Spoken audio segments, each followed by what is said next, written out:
Awit ni mga awit ni Haring David dito sa awit sa bilang talatang sa uli natin sa mga awit 103 verse 1. Sabi doon, hindi ang Tagalog, sabi dito sa English, bless the Lord, O my soul, and all is within me, is His holy name. Ano po sabi ni Haring David, mga kapatid? Sa kanyang kanta, purihin ang Diyos, no? O aking kaluluwa. At sa lahat ng aking lahat ng ngayon sa akin, no? Panginoon ang pangalan. So ito mga kapatid ay bunga ng biyaya ng Panginoon ni Haring David. Siya ay paawit sa Diyos.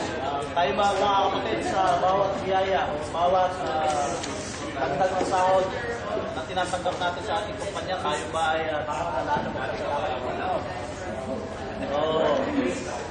naghihinakit pa tayo dahil magpapasok yung dagdag sa sahod ng mga empleyado.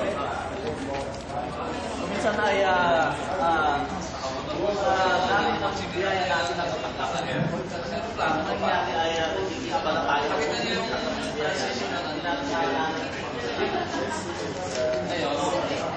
ano pa yung dapat natin? Tatalon ako kaagad kasi lesson natin na hindi naman hindi siya nagpingan.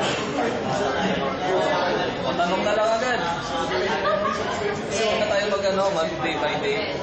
Nakita ko kayo bachelor, nag-day by day din siya. Kasi nila para pala sa mga teachers sabat talaga. Parang ginagawa natin nila Friday night. So, halos lahat mga teachers na. So, ngayon, question, kagad. Papabong. Ano ka nga? Sige nga, sir. Question. Pero ano ko lang, hindi namin natupulot. Kasi ang ako natin Praise God. Praise God.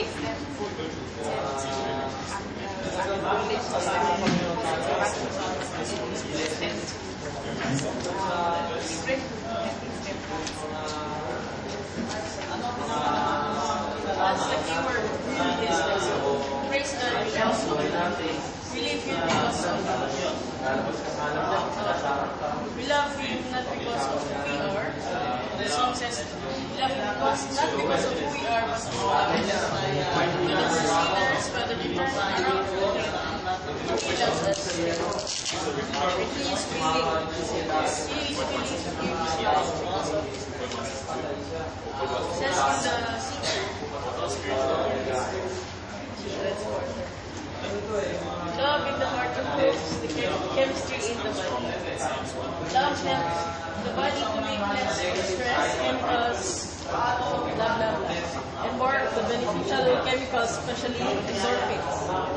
We were designed to love each other. Without love, stress increases, which is among the product of the diseases. Love is putting the interests of others above your own. Above your world's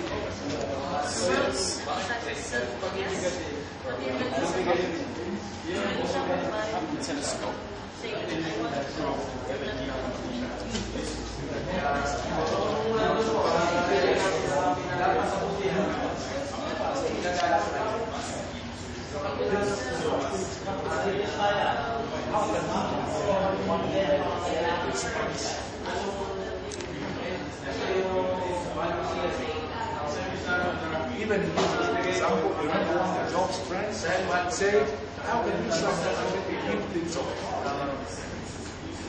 In such condition, can you find out the limits of the Almighty? The answer, of course, we cannot now. The way God wants to do is not the way He wants to do.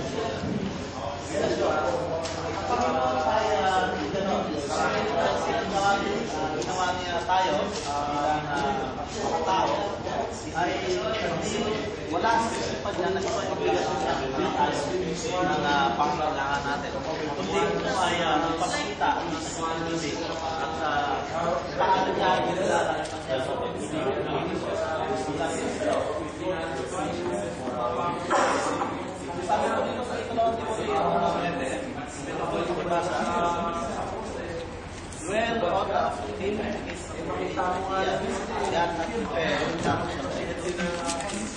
Kasama ako. Ay, lolo. Tatang. Pwede mo timasa.